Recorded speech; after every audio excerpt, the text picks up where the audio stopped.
అందరికీ మరణాత. దేవుని వాక్యమును చదువుకుందాము.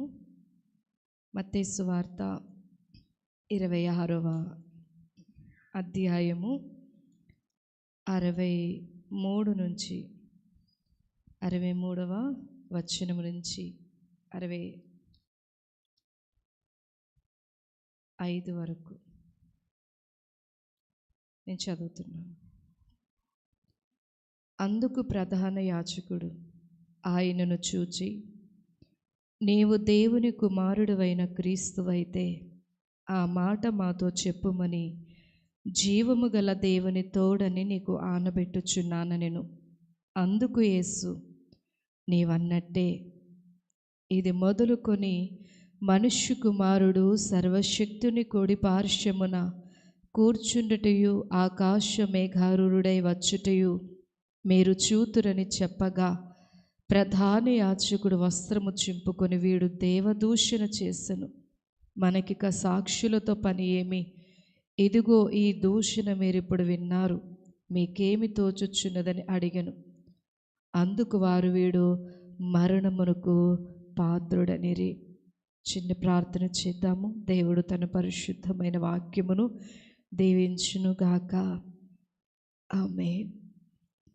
సర్వకృపానిధిగా మా ప్రియ పరలోకపు తండ్రి, మీ ఘనమైన నామమునకు వేలాది వందనములు నమస్కారములు చెల్లించుచు ఉన్నాము నాయన. మరి యొక్క దినమును ప్రభా 14వ రోజులోనికి శ్రమల కాల గుడారములోనికి మమ్మల్ని నడిపించిన దేవా మీకు స్తోత్రములు నాయన. ఈ దినమును ప్రభా మీ పాదములకు సమర్పణ చేయుచుండగా దినదాసురాలు నిలవబడి ఉండగా తండ్రి ప్రభా మీ శ్రమ యొక్క అనుభవమునైనా మేము తలంచుకొనొచ్చు, తలపోసుకొనొచ్చు, ధ్యానించి ప్రభా మా స్థితిని మేము మార్చుకున్నట్లుగా మీ రూపములోనికి మేము వచ్చినట్లుగా తండ్రి పరిశుద్ధాత్మ దేవుని సహాయముతో మాతో మాట్లాడి మీ వాక్యము ద్వారా మమ్మల్ని బలపరచుమని సంధించుమని క్రీస్తు ప్రభువారి పేరిట అడిగి వేడుకొనొచ్చినాను పరమ తండ్రి. ఆమేన్.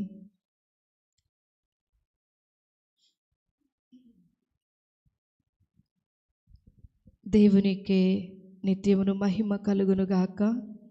కూడి వచ్చిన మీ ಎಲ್ಲರಿಗೂ యేసుక్రీస్తు ప్రభువారి యొక్క రూపము, క్రీస్తు ప్రభువారి యొక్క మహిమయు సింహాసనము దేవుడు మెండుగా అనుగ్రహించును గాక.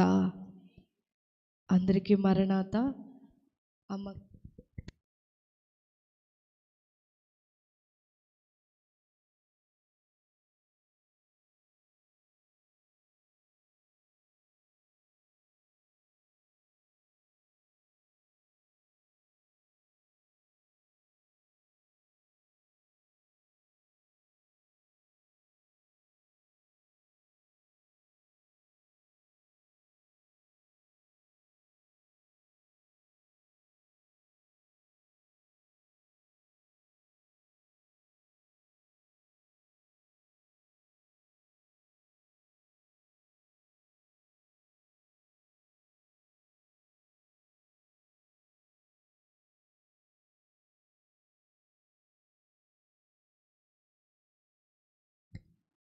బలో యేసు మహారాజుకు దేవునికే మహిమ కలుగునుగాక.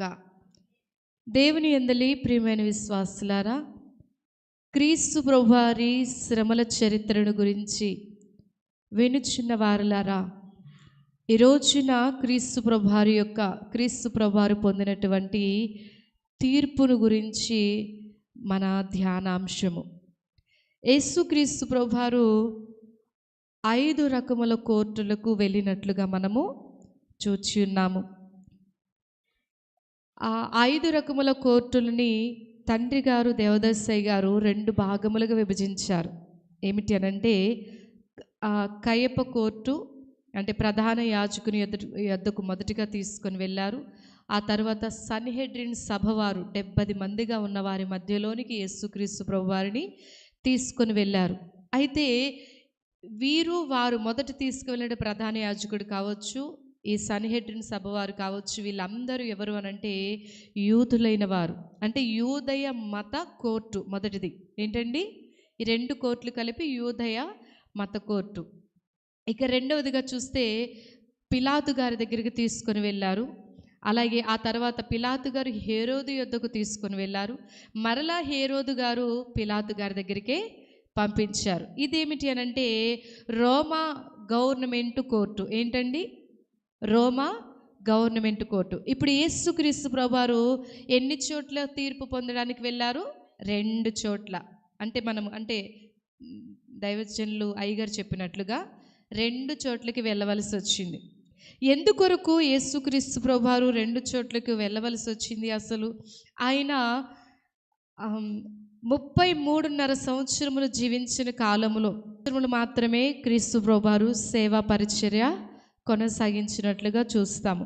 3.5 సంవత్సర కాలములో యూదయ, సమరయ, అలాగే సిరియా, గలిలయ ప్రాంతములలో యేసుక్రీస్తు ప్రభువారు ఏం చేశారంటే సంచారము చేసి సువార్తను ప్రకటించినట్లుగా మనం చూస్తాం. అక్కడి నుంచి కోర్టుకు వెళ్ళారు. ఏంటండి? అక్కడి నుంచి అంటే ఆయన సేవను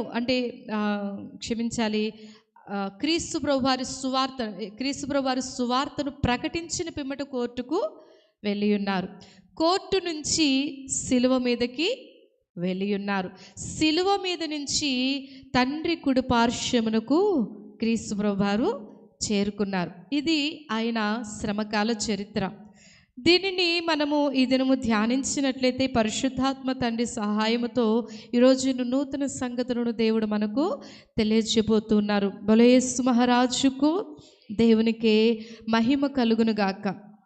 అసలు ఎందుకు యేసుక్రీస్తు ప్రభువారి కోర్టుకు వెళ్ళవలసి వచ్చినది అని గనక మనము ధ్యానించినట్లయితే మన ఎదుట 5 రకముల తీర్పులు ఉన్న ప్రియులారా. ఏంటండి? మన ఎదుట మనకి పుట్టినటువంటి మనిషి ఎదుర్కోవలసినటువంటి 5 రకముల తీర్పులను గురించి దైవజనులు అయ్యగారు రాసి ఉన్నారు. ఏమిటి 5 రకముల తీర్పులని కనుక మనము చూచినట్లయితే మరణ సమయమందు తీర్పు. ఏంటండి? ప్రతి మనిషి పుట్టిన ప్రతి మనిషి మరణిస్తారు. మరణించిన వెంటనే ఒక తీర్పు ఉంటుంది. అంటే ఆత్మ తండ్రి యొద్దకు, అంటే మన్నైనది తిరిగి మన్నైపోవును, ఆత్మ దానిని దయచేసిన వాని యొద్దకు తిరిగి వెళ్ళును, తిరిగి చేరుకోవాల్సింది. అయితే అక్కడికి వెళ్ళే ముందు అడుగుతారటండి. అప్పుడు తీర్పు ఉంటుంది. ఏమని అనేసానంటే, నువ్వు హెడెన్స్కి వెళతావా, పరదేశుకు వెళతావా? అందులో క్రైస్తవులు, యూదులు అయిన వారని వారు వీరు అని లేదు. అందరికీ ఎదురయ్యే ప్రశ్న ఏమిటండి? ఒక తీర్పు ఉంది. నీకు హెడెన్సా, ఇంకొకటి ఏంటి, పరదేశా. పరదేశులు ఎవరున్నారు? హెడెన్సులు ఎవరున్నారు?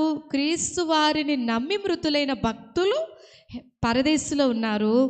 ఆ మోక్షలోకములో ఒక భాగములో వారు ఉన్నారు. ఇక హెడెన్సులు ఎవరున్నారు? నమ్మక మృతులైన వారు ఉన్నారు. అంటే మరణ సమయంలో ఏముంది? తీర్పు ఉంది. ఇది ఖచ్చితంగా మనము ఎదుర్కోవలసినటువంటి తీర్పు. ఇక రెండవదిగా చూస్తే రేప్చర్ కాలంలో, అనగా సంఘము ఎత్తబడే కాలము. ఆ సమయంలో ప్రశ్న అడుగుతారు. ఏమనంటే, నువ్వు రాకడకు సిద్ధపడినావా? ప్రభు ఏమడుగుతారండి? రాకడకు సిద్ధపడినావా? సిద్ధపడితే ఎక్కడుంటాము? 7 సంవత్సరముల కాలము యేసుక్రీస్తు ప్రభువారితో పాటుగా మనము మధ్యాకాశములో 7 ఏండ్ల విందులో మనం ఉంటాము. ఏంటండి? 7 ఏండ్ల విందులో ఉంటాం. అంటే శ్రమను తప్పించుకున్న వారం అవుతాము.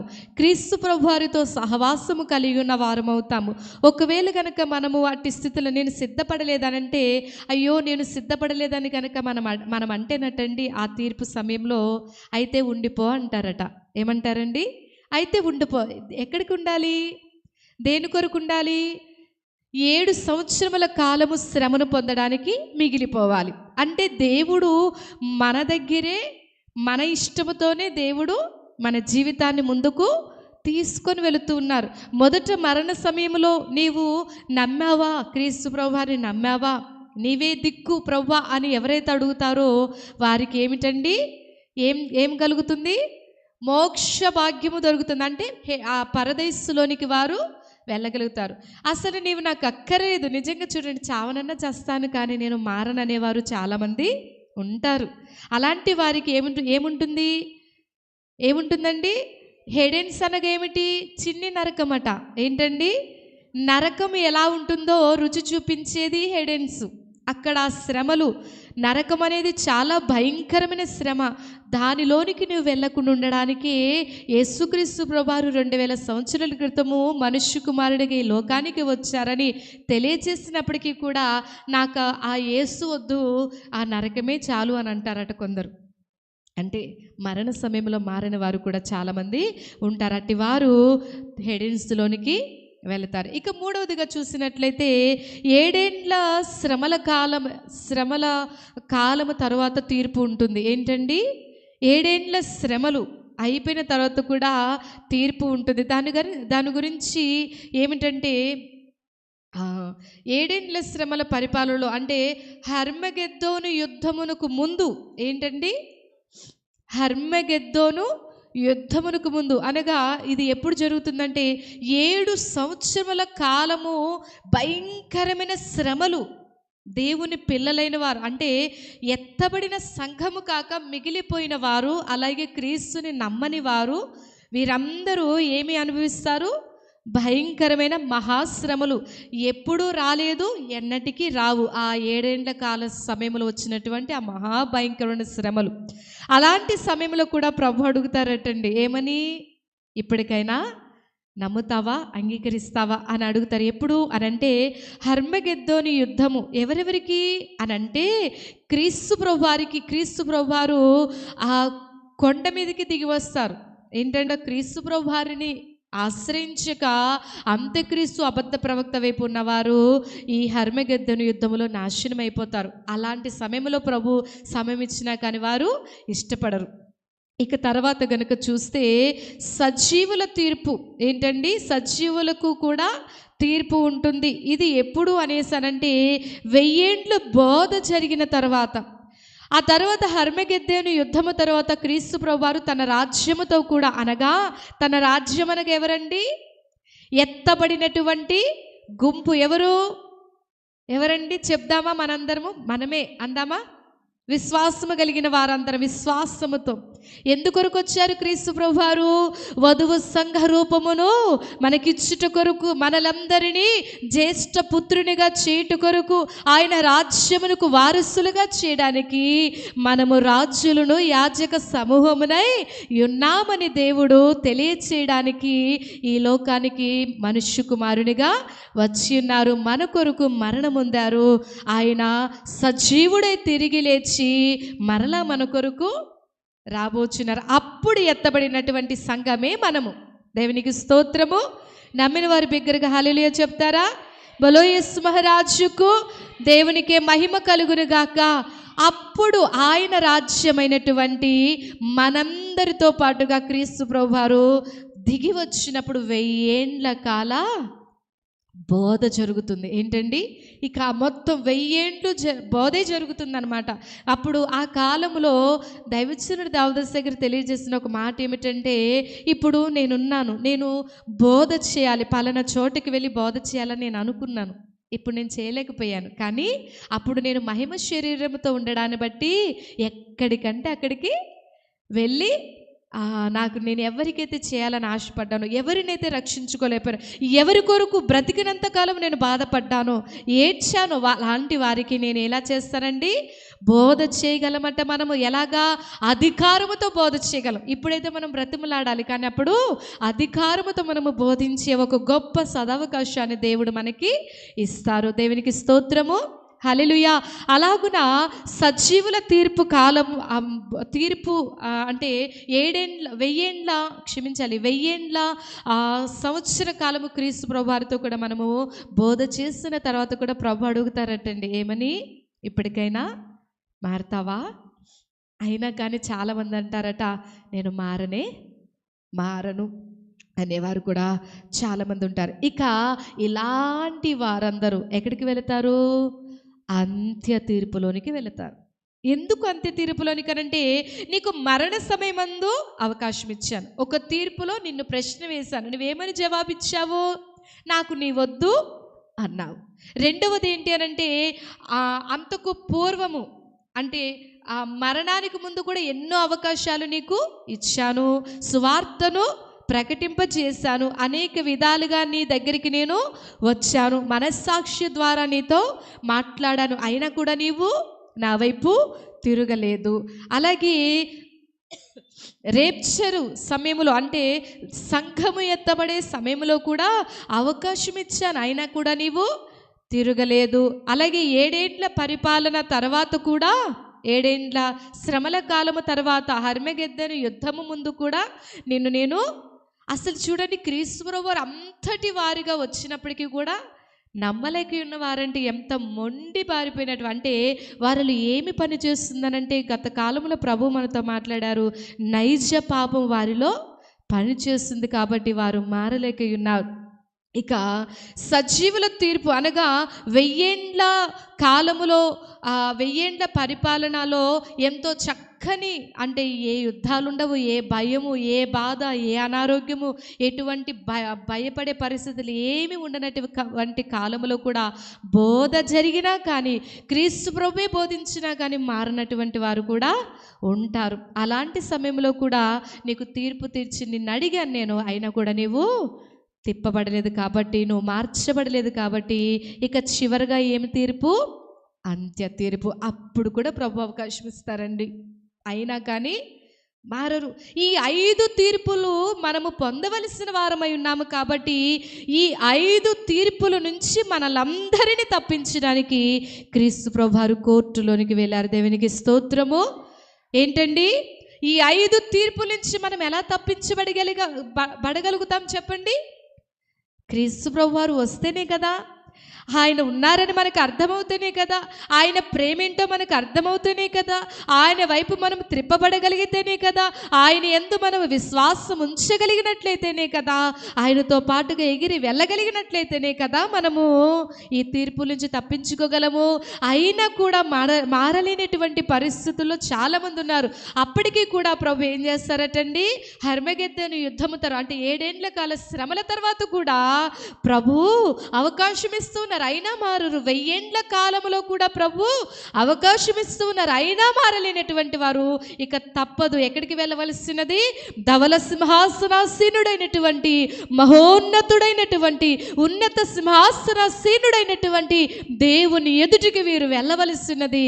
ఇక వారు తీర్పులో అప్పటికీ కూడా ప్రభు చెప్తారు, ఇంకా వారికి అవకాశం లేదు, అడుగుతారు. అప్పటికీ మారకపోతే ఆయన గొర్రెలను మేకలను వేరు చేయును. ఏం చేస్తారండి? గొర్రెలను మేకలను వేరు చేస్తారు. ఇక మేకలుగానే ఉన్నారు, వారి విధేయత చూపించే వారిగా వారు లేకపోయారు. ఎన్ని గడువులు ఇచ్చినా మారలేనటువంటి వారి స్థితి ఏమవుతుందంటే నరకప్రాయము. దాని నుంచి మనల్ని తప్పించడానికి క్రీస్తు ప్రభువారు కోర్టు మెట్లెక్కాల్సి వచ్చినది. ఎన్ని కోర్టులు చెప్తారండి? మత కోర్టు ఒకటి, యూదుల మత కోర్టు ఒకటి, గవర్నమెంటు కోర్టు ఒకటి అని దైవజనులు అయ్యగారు తెలియజేస్తున్నారు. గమనించాలి ప్రియులారా. అయితే మనం ఈ రోజున మరి యేసుక్రీస్తు ప్రభువారు మన కొరకు ఈ తీర్పులు పొందడానికి వెళ్ళినప్పుడు మనము చేయవలసినది ఏమిటి? ఈ రోజున మనం ఎందుకు ధ్యానించాలి అనంటే 5 కోర్టులకు నేను వెళ్ళకుండానట్లుగా. ఏంటండి అంటే మనల్ని ఎంతటి గొప్ప కృపను మనకి ఇచ్చారంటే క్రీస్తు ప్రభువారు రావడాన్ని బట్టి, ఆయన తీర్పు పొందడాన్ని బట్టి. తీర్పులో ఏమొచ్చాయండి? ఆయనకి శిక్ష వచ్చినది. ఏమొచ్చింది? తీర్పును బట్టి శ్రమ వచ్చినది, తీర్పును బట్టి మరణము వచ్చినది, తీర్పును బట్టి సమాధిలోనికి ఆయన వెళ్ళవలసి వచ్చినది.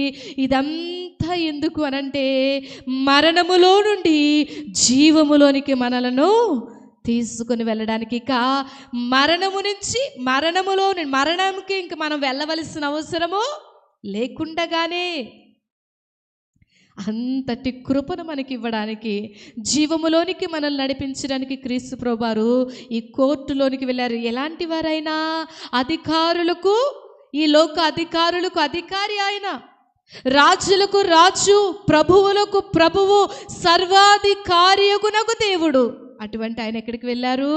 అద్వితీయుడు, ఆది సంభూతుడు, అత్యున్నతుడు.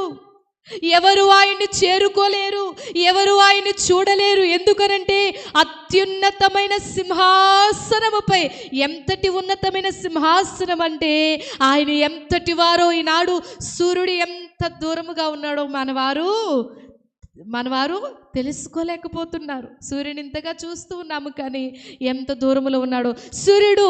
ఈ ఆకాశం, మనము చూస్తున్నటువంటి ఆకాశము క్రిందనే ఉన్నాడు, కానీ ఆకాశమును, మహాకాశము, పై ఆకాశమునకు పైగానున్నటువంటి దేవాది దేవుడు అంతటి అత్యున్నతమైన సింహాసనాసీనుడిని ఎక్కడి వరకు తీసుకొని వచ్చారండి తండ్రి? అమ్మా చెప్పాలి. ఆయన నలుగు కొట్టుటకు తండ్రికి ఇష్టమైందట. ఎందుకు? తండ్రి కుమారుడు ఒక ఒప్పందం చేసుకున్నారు. ఏమనంటే దేవుడు న్యాయవంతుడు, అవునా కదా? ఆయన న్యాయము తప్పక చేస్తారు. తప్పక న్యాయం చేయవలసినటువంటి ఆయన మరి తీర్పు విధించవలసి వచ్చినది. ఏమని? పాపం ఎక్కువైపోయింది. ఎంతటి పాపమనగా ఇసుక బరువు, ఇసుక కంటే ఇటుక బరువు, ఇటుక కంటే బండ బరువు, బండ కంటే కొండ బరువు, కొండ కంటే పర్వతము బరువు, పర్వతము కంటే పాపము బరువు అయినదని దైవజనులయ్య గారు తెలియచేసిన రీతిగా పర్వతము కంటే బరువైనటువంటి పాపము మన మీద ఏలుబడి చేస్తున్నప్పుడు దానికి పాపమునకు కలుగు శిక్ష మరణమే. మరణమనగా ఈ రెండవ మరణమనగా నరకమే. ఇటువంటి నరకము నుంచి తప్పించడానికి అందుకనే దైవజనులయ్య గారు రాసినటువంటి కీర్తన, నరకంబు తప్పించు నరుడౌ దేవా పుత్రుని పుచ్చుకో, నరుడా పుచ్చుకో. నరకంబు తప్పించు నరుడవు దేవపుత్రుడు. నరుడుగా వచ్చినటువంటి దేవపుత్రుడు ఆ ఒప్పందములో ఏమని చెప్పారంటే ఆ భారమును, ఎంతటి భారము? పర్వతము కంటే బరువైనటువంటి ఆ పాప భారము నాది ఒక్కరిదే అంతైతే మరి ఆదాము గారు మొదలుకొని కడపటి మానవుని వరకు, సృష్టి ముగింపు వరకు ఎందరైతే ఉన్నారో, ఎందరైతే జన్మిస్తారో, ఎందరు మరణిస్తారో వారందరి భారము నేను మోస్తాను అని ఏం చేశారు? తండ్రితో ఒప్పందము చేసుకున్నారటండి. ఆ ఒప్పందం ఎప్పుడు? అనాదిలోనే, భూమి పుట్టక మునిపే, నక్షత్రములు కలుగ చేయక మునిపే, దేవదూతలైన వారును కలుగ చేయక మునిపే దేవుడు అనాది ఆలోచన సభలో ఒక ఒప్పందము చేసుకున్నారు. నా పిల్లల కొరకు నేను వెళతా, నా భారాన్ని నేను మోస్తాను అని. మరి తండ్రి వేరు, కుమారుడు వేరా? ఆయన ఏకమై ఉన్న దేవుడు. తండ్రి, కుమార, పరిశుద్ధాత్ముడు ఏకమై ఉన్నారు. అయితే తండ్రిగా ఉన్న ఆయనే, అంటే తండ్రి న్యాయవంతుడు, సింహాసనం మీద కూర్చుండవలసిన ఆయనే సింహాసనము దిగి మన కొరకు 2000 సంవత్సరముల క్రితము కుమారుడిగా ఈ లోకానికి సింహాసనం ఎదుటకు వచ్చారు. ఏంటండి? సింహాసనం మీద ఉండవలసిన ఆయన తీర్పు తీర్చే ధవల సింహాసనం ఎదుటికి వచ్చారు. ఎందుకనంటే దాని ఎదుటికి మనం వెళ్ళవలసినది. అమ్మ నిద్రపోకండి, చూడాలి. బలో యేసు మహారాజుకు దేవునికి మహిమ కలుగును గాక. గమనించాలి ప్రియులారా, ఒక తల్లికి 2 కుమారులైతే ఒకరు చక్కని ఉద్యోగము, మంచి స్థితిలో ఉన్నారు. రెండవ కుమారుడు తప్పిపోయాడు. ఒక బాగా భయంకరమైన దొంగతనాలు చేసే అలవాటు మొదటి నుంచి అలవాటైపోయి క్రూరుడుగా, మూర్ఖుడుగా, దొంగ ఎలా అంటే గజ్జి దొంగగా మార్చిపడిపోయాడు. ఎన్ని మారులు చెప్పినా కానీ విననటువంటి స్థితిలో ఆ కుమారుడున్నాడు. పెరిగి పెద్దవాడయ్యాడు. ఆ దొంగతనాలను బట్టి అప్పుడప్పుడు హత్యలు కూడా చేయవలసి వచ్చినది. అయితే ఈ వ్యక్తిని పోలీసులు బంధించి కోర్టుకు హాజరుపరిచినప్పుడు ఆ కోర్టులో న్యాయమూర్తిగా ఉన్నది ఎవరు? ఇతని అన్నయ్యే. ఎవరండి? జడ్జిగా ఉన్నది ఎవరు? న్యాయము తీర్చవలసింది ఎవరు? అన్నయ్యే. అయితే ఈ వ్యక్తికి ఇప్పుడు ఎటువంటి న్యాయం తీర్చాలి అన్నయ్య? ఎటువంటి తీర్పు తీర్చాలండి? సరైనదా కాదా? న్యాయమూర్తి అంటే న్యాయమే తీర్చాలి కదా, న్యాయమే చెప్పాలి కదా. మరి న్యాయము చెప్పాలి, కానీ అక్కడ ఎదుట ఎవరున్నారు? తన తమ్ముడు. తన తమ్ముడు, ప్రేమించినటువంటి తమ్ముడు, తన రక్త సంబంధి ఎదుట ఉండడాన్ని బట్టి తన అన్నయ్య తప్పక ఏమి చేయవలసి వచ్చింది? తీర్పు తీర్చారు. తన తమ్ముడు అనుకుంటున్నాడు, ఏంటి మా అన్నయ్య, తనకు ఉన్న ఒక ధైర్యం ఏంటంటే, మా అన్నయ్య ఎవరమ్మా? జడ్జి. నాకేం భయం? నాకేమి భయము? మనం కూడా చాలా మార్లు అంటాము, నాకేమి కొదువ నా తోడుండా. అవసరానికి అనుకునే మాట ఇది. అవునంటారా కాదంటారా? నాకేమి కొదువ నా తోడుండా అని అంటాము, కానీ కొన్ని మారులు ఏం చేస్తామండి? ఆ నాదుడిని తీసుకొచ్చి సిలువ కొయ్యకు అప్పగిస్తాము. అవునా కదా?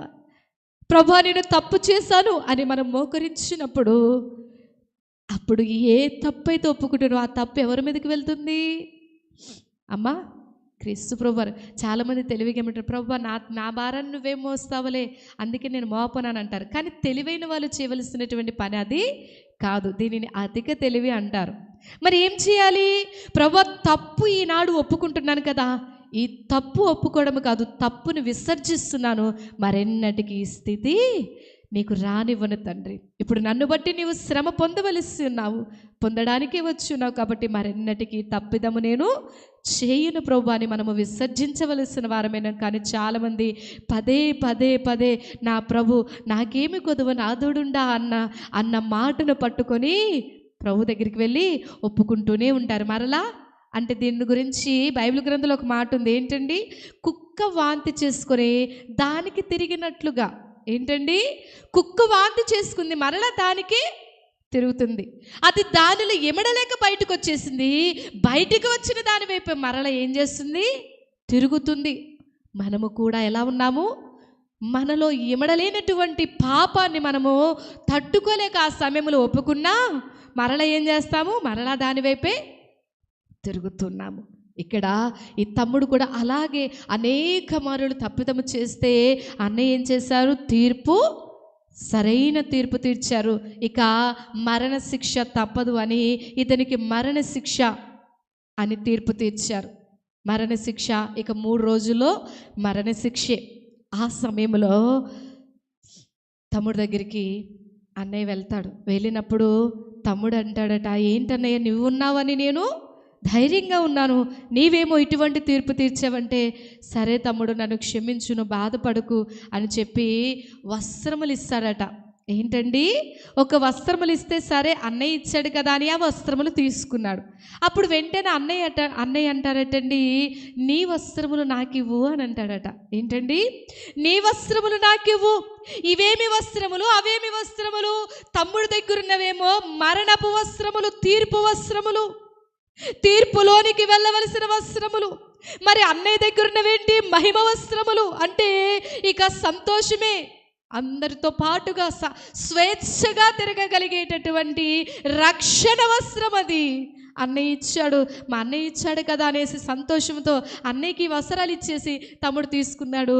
కొద్దిసేపు అయిన తర్వాత ఈ వ్యక్తికి, అటువైపు తిరుగున్న వ్యక్తికి, ఎవరికి? తీర్పులోనికి వెళ్ళేటప్పుడు వేసుకోవలసిన వస్త్రములు వేసుకున్న వ్యక్తికి ఏం చేశారు? ముఖానికి ముసుగు వేసేశారు. ఈ వ్యక్తి బయటకు వెళ్ళిపోయాడు. వెళ్ళిపోయినప్పుడు తీసుకుని వెళ్ళారు. ఊరి కొయ్యి మీద ఎవరున్నారండి? ఎవరున్నారు? ఎవరికి బదులుగా? తమ్ముడికి బదులుగా ఉరి శిక్ష విధించారు. అన్నయ్య చనిపోయాడు. తమ్ముడికి తెలియదు. ఎంతసేపైనా అన్నయ్య రావడం లేదు. ఎందుకు రావడం లేదు? అన్నయ్యకి థ్యాంక్స్ చెప్దామని నేను అనుకున్నాను. అసలు మా అన్నయ్య వదిలేశాడు అనుకున్నాను, నన్ను మర్చిపోయాడు అనుకున్నాను. ఇదేంటి నాకు ఇలా తీర్పు తీర్చాడని నేను అనుకున్నాను. కానీ మా అన్నయ్య నన్ను భలే తప్పించాడు అనుకొని సంతోషముతో ఇంటికి తిరిగి వెళ్ళిన ఆ కుమారుడు ఇక నాకు నచ్చినట్లు ఇప్పుడైతే మరీ ఎక్కువగా నేను చేయొచ్చు. ఏంటండి, మరీ ఎక్కువగా దొంగతనములు చేయొచ్చు, నాకు నచ్చినట్లుగా నేను ఉండవచ్చని సంతోషముగా అన్నము తినుచున్న సమయంలో ఒక వార్త వచ్చినది. ఏంటి, ఏమిటండి? అమ్మ, మీ పెద్ద కుమారుడు చనిపోయాడు అన్నప్పుడు వెంటనే ఈ తమ్ముడు పరిగెత్తుకుంటూ వెళ్ళిపోయాడట. ఎక్కడికి? జైలుకి వెళ్ళాడు. ఎక్కడైతే ఉరిశిక్ష వేస్తారో అక్కడికి వెళ్ళాడు. అప్పటికే ఉరిశిక్ష ఖాయమైపోయింది. వెళ్ళిపోయాడన్న సంగతి, వాళ్ళ అన్నయ్య చనిపోయాడన్న సంగతి తెలియక ఈ తమ్ముడు అంటున్నాడు, మా అన్నయ్య ఎక్కడున్నాడో చెప్పండి అని అంటే, మీ అన్నయ్య పేరు ఇక్కడ లేదు అని అంటే, ఎవరి పేరు ఉంది అని అంటే, ఇక్కడ క్షమించాలి, ఎవరి పేరు ఉంది అనేసానంటే, నీ పేరేమిటి అనేసానంటే, నా పేరు పలానా వ్యక్తి అని చెప్పినప్పుడు, నాకు ఉరిశిక్ష విధించాలి కానీ మా అన్నయ్యకి ఏదో ఉరిశిక్ష అని నేను విన్నాను, చూడండి ఎవరి పేరు ఉంది అనేసానంటే, నీ పేరు కొట్టివేయబడింది, మీ అన్నయ్య పేరు ఇక్కడ ఉంది అని అన్నారటండి. ఏంటండి? అదేంటి, నా పేరు కొట్టేయడం కాదు, నా పేరు వ్రాయండి, మా అన్నయ్య పేరు కొట్టేయండి అని అంటే, మీ అన్నయ్య పేరు కొట్టివేయడం కుదరదు, మీ అన్నయ్య ఆల్రెడీ ఊరికి అప్పగించబడ్డాడు అన్నప్పుడు ఆ తమ్ముడు ఎంతో ఏడ్చి ఎంతో బాధపడి, నీవు నాకు ఆ వస్త్రములు ఇస్తున్నప్పుడే నేను గమనించుకొని ఉండవలసినది, నీవు నా వస్త్రములు తీసుకునేటప్పుడు ఎలా వచ్చాయి? బదులుగా ఎలా వచ్చారండి? మన కొరకు బదిలీ అయిన ప్రభు, మన పాపముల నిమిత్తము బదిలీ అయిన ప్రభు, మన శ్రమ కొరకు బదిలీ అయిన ప్రభు, మన మరణముల కొరకు బలి అయిన ప్రభు, బదిలీ అయిపోయిన ప్రభువు. మనం అనుకుంటున్నాం మనకి నిత్య జీవం వచ్చిందని. నిత్య జీవం ఎలాగొచ్చింది? ఆయన మరణముకు అప్పగించడాన్ని బట్టి వచ్చింది. మరణములో నుంచి జీవములోనికి ఎలా తీసుకుని వెళ్ళారనంటే, జీవాధిపతి అయిన దేవుడు మరణానికి అప్పగించబడ్డాన్ని బట్టి మనము నిత్య జీవములోనికి అడుగు పెట్టిన వారమయ్యాము, పెట్టగల వారమయ్యాము. బలో యేసు మహారాజుకో. ఎవరి కొరకండి? ఎవరి కొరకు ఈ తీర్పు? మన కొరకే. మరి 40 దినములు మనము చేయవలసినది ఏమిటి? ఎంతకాల సమయంలో దైవ సేవకుల ద్వారా ప్రభు మనతో మాట్లాడి ఉన్నారు కదండి. తండ్రిగా 3 రకముల కన్నీరులు ఉన్నాయి. 3 రకముల కన్నీరు ఏమిటి? కృతజ్ఞత కన్నీరు, శిలువ మరణమును బట్టి, ఆ శ్రమను బట్టి వచ్చే దుఃఖము. మరి ఇంకొకటి ఏంటి అమ్మా చెప్పాలి? మొదటిది కృతజ్ఞత కన్నీరు. చూడండి, ఈ కృతజ్ఞత కన్నీరు మనకెవరైనా మన రుణం ఎవరైనా తీరిస్తే మనం ఏమనుకుంటాం? ఖచ్చితంగా ఏమంటాము? నేను బ్రతుకున్నంత కాలము ఈ భారం ఎలా తీరుతుందో, ఈ అప్పు ఎలా తీరుతుందో అనుకున్నాను. కానీ నువ్వు ఎలా చెప్తాము? ఏడ్చుకుంటూ, ఎంతో మనోదుఃఖముతో, నేను అస్సలు విడిపించబడతాను అనుకోలేదు, కానీ ఇంత సహాయం నాకు చేసావు అంటాం కదా. అటువంటి కృతజ్ఞతతో చెప్పేటప్పుడు కారే ఆనంద బాష్పాలు, అవునా కదా. ఇదొక రకము. రెండవది ఏంటి? శ్రమను బట్టి, యేసుక్రీస్తు ప్రభువారి యొక్క శ్రమను బట్టి మనకు కలిగేటటువంటి ఈ దుఃఖము. అయితే దైవజనులు అయ్యగారు ఇటువంటి దుఃఖం ఆయన కలిగి ఉండలేదటండి, దేవదాసయ్య గారు. ఎందుకు? ఆయన శ్రమల బట్టి మనం ఆనందించవలసిన వారమై ఉన్నాము, అవునా కదా. ఆనందించవలసిన వారమే, కానీ పశ్చాత్తాప కన్నీరు కార్చాలట. మూడవది ఏంటి? పశ్చాత్తాప కన్నీరు. పశ్చాత్తాపం ఎందుకొరకు? పశ్చాత్తాపం అనంటే, అయ్యో ప్రభువా నీవు ఎందుకు శ్రమ పొందావని కాదు మనము బాధపడవలసినది. దేని కొరకు? నా చేతులు చేసిన పాపానికై, నా పాదాలు నడచిన వంకర త్రోవలకై, నీ చేతులలో నీ పాదాలలో మేకులు గ్రుచ్చినారే, నీ చేతులలో నీ పాదాలలో మేకులు గ్రుచ్చినారే. దేని కొరకు? పశ్చాత్తాపం దేని కొరకండి? నా పాపము కొరకు, నా భారమును మోయుట కొరకు, నా శిక్ష భారమును మోయుట కొరకు, నా శాప భారాన్ని మోయుట కొరకు ఈ లోకానికి వచ్చావా తండ్రి అని పశ్చాత్తాప పడలేకపోతే, పాపమును ఒప్పుకోలేకపోతే, అందుకనే గత కాలంలో పరిశుద్ధాత్మ తండ్రి మనతో మాట్లాడి ఉన్నారు. ఏమని? మనస్సాక్షి నిజముగా వధువు సంఘమునకు ఉండే గొప్ప రీతి ఏమిటంటే, మనస్సాక్షి వారిని గద్దించలేదటండి. మనస్సాక్షి గద్దెంపుకి అవకాశం లేదు. ఎవరికి? వధువు సంఘమునకు. వధువు సంఘము ఎటువంటిది అయి ఉండాలి అని తండ్రి ప్రభు తలంచి ఉన్నారనంటే, మచ్చైనను, ముడతైనను, దాగైనను, అట్టిది మరి ఏదైనాను లేనటువంటి నిష్కలంకమైన రీతిలో, అంటే ఎటువంటి పాపరీతి అనేది మనలో ఏమి పాపము, ఎటువంటి పరిస్థితులు, ఎటువంటి జన్మ పాపము, కర్మ పాపము, నైజ పాపము అనబడేది కనబడకుండా, అంటే పాపం అనేది లేకుండగా ఎవరైతే ఉండగలరో వారిని మనస్సాక్షి గద్దించలేదు. అవునా కదా? అటువంటి వారే వధువు సంఘము. ఈనాడు ఎన్ని పరిస్థితుల్లో మనస్సాక్షి మనల్ని గద్దిస్తూ ఉన్నారు. అవునా కదా? ఎన్ని విధాలుగా ప్రభు మనల్ని మనస్సాక్షి ద్వారా గద్దిస్తూ ఉన్నారు అనంటే ఎన్నో మారులు గద్దిస్తున్నారు. అయినా మనము వినము. కొన్ని మారులు మనలను బలపరచడానికి ప్రభు ఏం చేస్తారంటే దైవ సేవకుల ద్వారా గద్దిస్తారు. కానీ అప్పుడు మనం ఏమనుకుంటాం? నొచ్చుకుంటాము. అవునా కదా? అదేంటి అయ్యగారు ఇంత మాట అన్నారు? కానీ నీతిమంతులు ఒక మాట అంటే గనక అది మనకు ఆశీర్వాదమని, తైలాభిషేకమని మనం ఎప్పుడైతే తీసుకుంటామో నిజముగా అటు వారు ఎంతో గొప్పవారు అవుతారు. దేవునికి స్తోత్రము, హల్లెలూయా.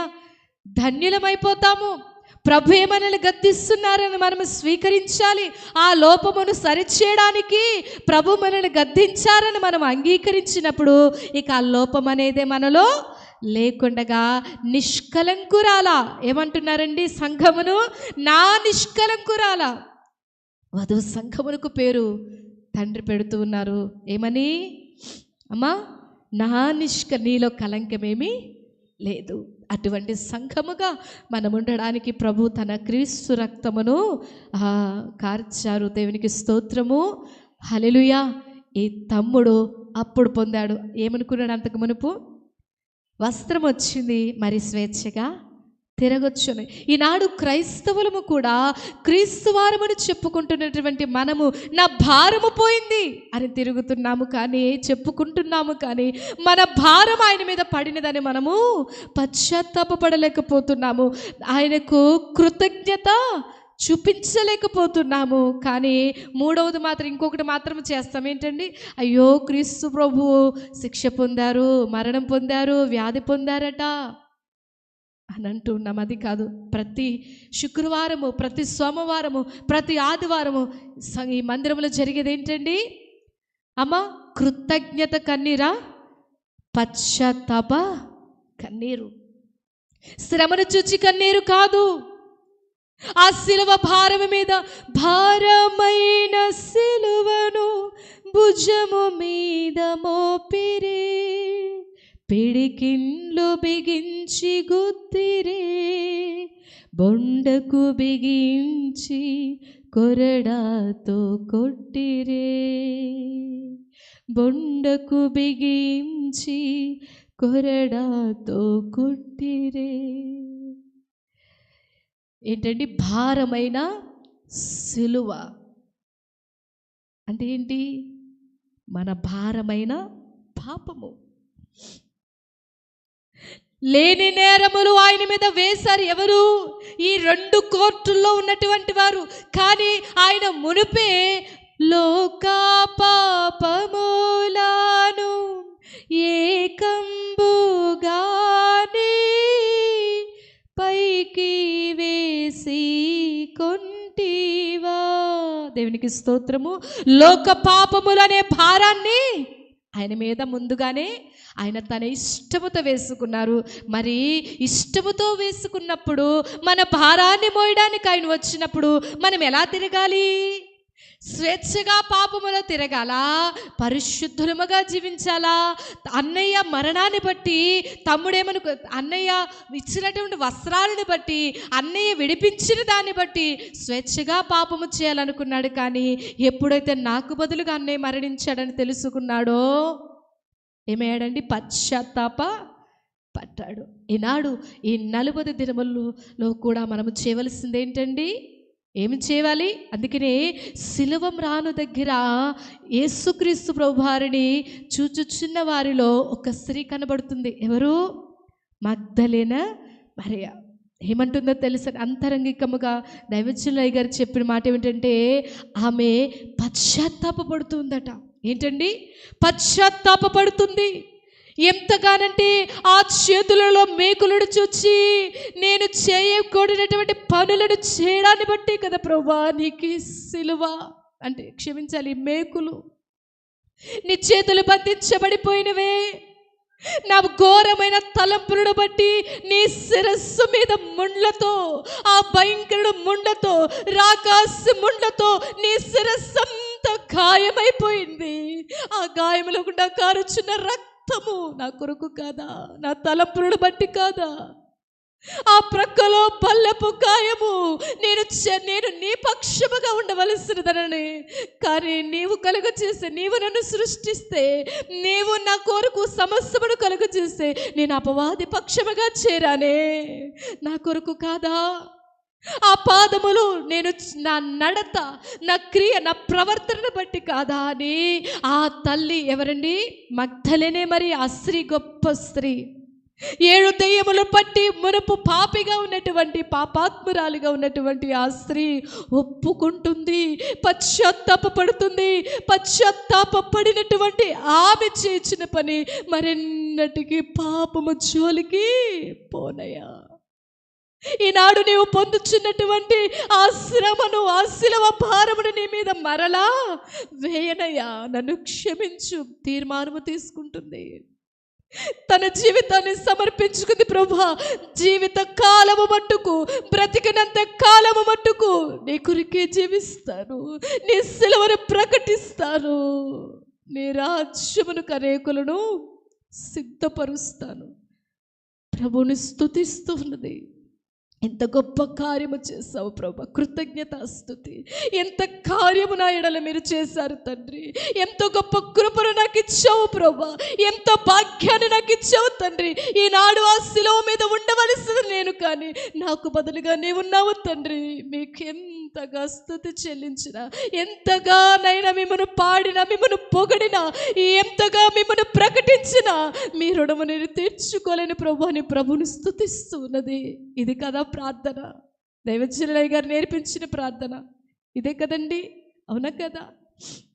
7 మెట్లు ప్రార్థన క్రమము, 7 మెట్లు. ఆమె సిలువ కొయ్య మీద వ్రేలాడుచున్నటువంటి, ఆకాశమును భూమికి మధ్య వ్రేలాడుచున్నటువంటి క్రీస్తునాథుడు 2 దొంగల మధ్య దొంగగా వ్రేలాడు ఆ సిలువ కొయ్యకు అంటగొట్టించబడినటువంటి క్రీస్తునాథుని ముఖము వైపు చూచుచు ఆ గొల్గొతా కొండపై దేశద్రోహులను, రాజద్రోహులను వారిని తీసుకువెళ్ళి ఊరు వెలుపల ఆ కపాలమనబడినటువంటి స్థలం మీద ఎలాగైతే రాజద్రోహి అని ముద్ర వేసి సిలువ వేస్తారో, అలాగున మన ప్రభువుని ఆ గొల్గొతా కొండపైన చూసినటువంటి ఆ స్త్రీ గొప్ప తీర్మానం తీసుకుంటే దేవునికి స్తోత్రము.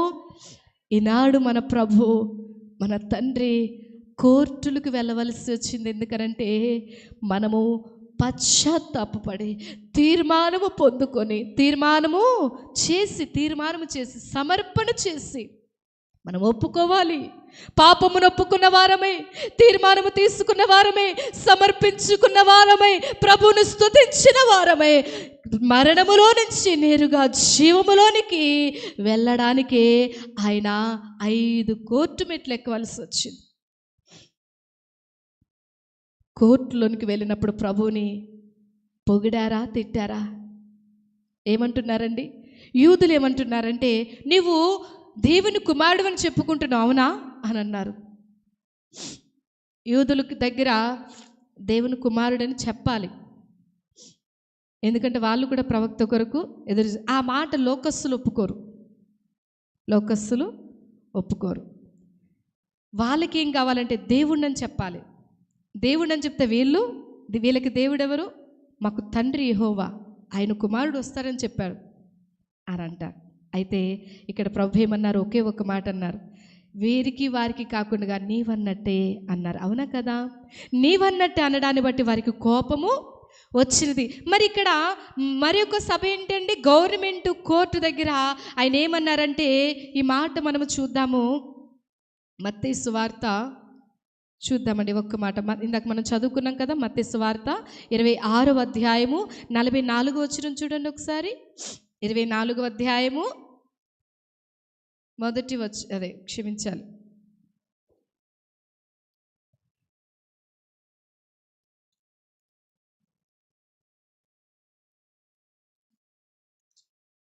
44వ అధ్యాయం 44వ వచనం. 26వ అధ్యాయము 44వ వచనం.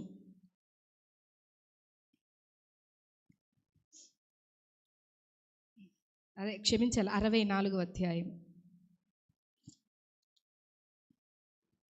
ఇది మొదలుకొని మనుష్య కుమారుడు సర్వశక్తుని కుడిపార్శ్వమున కూర్చుండుటయు ఆకాశ మేఘారూఢుడై వచ్చుటయు మీరు చూతురని చెప్పగా. ఏమన్నారండి? ఇక్కడ యూదులకి అలాగే గవర్నమెంట్ వారికి కూడా సమాధానం చెప్పారు. యూదులకి ఏం సమాధానం చెప్పారు? అవును, నీవన్నట్లే. అంటే పిలాతు గారు అడుగుతున్నాడు, నువ్వు యూదులకు నువ్వు రాజు అని చెప్పావంట కదా, నువ్వు దేవుని కుమారుడు అని చెప్పావంట, నిజమేనా అనేసారంటే, అవును అనలేదు, కాదని నీవన్నట్టే, నువ్వు అంటున్నావు కదా, నీవన్నట్లే. అంటే అక్కడ అర్థం ఏమిటి? అంతరంగముల అర్థం ఏమిటి? ఆయన దేవుడు, దేవుని కుమారుడు. అవునా కదా? ఇక రెండవది ఏంటి సమాధానము? చెప్పాలమ్మా. ఇది మొదలుకొని మనుష్య కుమారుడు సర్వశక్తిని కుడి పార్శ్వమున కూర్చుండుటయు ఆకాశ మేఘారూఢుడై వచ్చుటయు మీరు చూతురని చెప్పగా, ఇక్కడ చూడండి, ప్రధాన యాజకుడు వస్త్రము చింపుకొని వీడు దేవదూషణ చేసిన మనకి ఇక సాక్షులత పని ఏమి అని అంటే చూడండి, ఇక మరణమునకు పాత్రుడు అని అంటున్నారు. వారికి కోపం వచ్చేసింది. ఏంటి? ఇది మొదలుకొని మనుష్య కుమారుడు సర్వశక్తిని కుడిపార్శ్వము కూర్చుంటే, అంటే ఇక్కడ దాని అర్థం ఏమిటండి? ఇక్కడ ప్రభు చెబుతున్న మాట ఏమిటంటే, మీ కోర్టు నుంచి, శిలువ మరణము నుంచి తప్పించుకొని ఆరోహణమై రేప్చర్లో మరలా, అంటే తండ్రి కుడిపార్శ్వమునికి ఎలాగా? ఇక్కడ కోర్టులో మీరు నన్ను తీర్పు తీరుస్తున్నారు, ఇక్కడి నుంచి ఏమవుతాను? శిలువ మరణానికి అప్పగించబడతాను, అక్కడి నుంచి ఆరోహణమై తండ్రి కుడి పార్శ్వమున చేరతాను, మరలా మేఘారూఢుడై తిరిగి రావడాన్ని మీరు చూస్తారు, మీరు తెలుసుకుంటారు అని చెప్పినప్పుడు వారికి కోపం వచ్చింది. ఎందుకంటే ఆ సంగతులు వారికి తెలియదు కనుక, అర్థము కావు కనుక కోపం వచ్చింది. అక్కడ ఏం చేశారు? ప్రభు సవాల్ చేశారు. ఏంటండి సవాల్ చేశారు? ఇదిగో నేను మరలా ఆకాశ మేఘారూఢుడై, ఎలాగా? తండ్రి కుడి పార్శ్వమున. ఏంటండి? తండ్రి కుడి పార్శ్వమున మనిషి కూడా సర్వశక్తిని కుడి పార్శ్వమున కూర్చుండుటయు ఆకాశ మేఘారూఢుడై వచ్చుటయు. దేవునికి స్తోత్రము, హల్లెలూయా. ఈ మాట చెప్పేటప్పుడు చాలా కోపం వచ్చేసింది వారికి. ఆ సవాలును బట్టి వారికి చాలా కోపం వచ్చి వారు చేయదలిచినటువంటి ఆ పని వారు చేశారు. అయితే ఇక్కడ మనము ఈ రోజున క్రీస్తు ప్రభువు వారు చేసిన దాన్ని బట్టి మనము చేయవలసినది ఏమిటి అనేది చెప్పి నేను ముగించేస్తాను. చెప్పమంటారా వద్దంటారా? చెప్పండి అమ్మా. స్వరం రావడం లేదు. చెప్పాలా వద్దా? 10 అయిపోతుంది, పర్లేదా? గమనించాలి ప్రియులారా. అందరూ నవ్వుతూనే ఉన్నారు, మరి సంతోషంగానే ఉన్నారనుకుంటున్నాను. భయపడకండి, ఇంకొక 10 నిమిషాల్లో వాక్యం అయిపోతుంది. గమనించాలి, క్రీస్తు ప్రభువారు ఏం చేశారు? వారికి సమాధానము చెప్పి ఉన్నారు. అలాగే ఎలాగున సమాధానం చెప్పి ఉన్నారు? దేని కొరకు సమాధానం? ఆయనను ఎంత దూషించినా బొచ్చు కత్తిరించు వాని ఎదుట గొర్రె మౌనముగా ఉన్నట్లుగా ఆయనను ఎంత శిక్షించిన, అవమానపరిచిన ఆయన మౌనముగా ఉన్నారు. కానీ ఎందుకొరకు వచ్చారో చెప్పడం మాత్రము మానలేదు. ఈ రోజున మనము కూడా లోకస్తుల ఎదుటను, ఎవరి ఎదుటండి? లోకస్తుల ఎదుట, గుర్తుపెట్టుకోవాలి ఈ మాట. లోకస్తుల ఎదుటను, సంఘము ఎదుటను సాక్ష్యము చెప్పవలసిన వారమైన 4 రకముల సాక్ష్యములు ఏంటండి? ఎవరెవరి ఎదుట? జ్యోతమ్మ గారు చాలా పాయింట్లు చెప్తున్నారు, మాకు గుర్తుండట్లేదని కొన్ని కంప్లైంట్స్ వచ్చాయి. నిజమేనా ఏమ్మా? గుర్తుండటం లేదా? మనం ఎవరమై ఉన్నాము? బలమైన ఆహారము తినవలసిన వారమైన, గోరుముద్దలు కాదు. అవునా కదా? అంటే మనం ఎలా ఉండాలి? మన మనసు ఎప్పుడు సిద్ధముగా, బలంగా, రెడీగా ఉండాలి. గమనించాలి. ఇద్దరి ఎదుట మనము సాక్ష్యం ఇవ్వాలి. సంఘం ఎదుటను, లోకస్తుల ఎదుటను.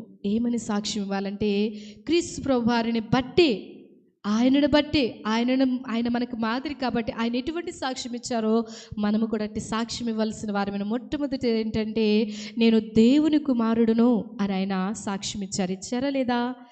ఆయన స్వార్థ ప్రకటిస్తున్న కాలంలో నేను దేవుని కుమారుడిని ఆయన సాక్ష్యం ఇచ్చారు. సాక్ష్యం ఇచ్చినప్పుడు ఇక్కడ వీరు అడిగినప్పుడు కూడా నీవన్నట్టే అన్న మాటలోనే ఉందా లేదా? ఆ సాక్ష్యం ఉంది.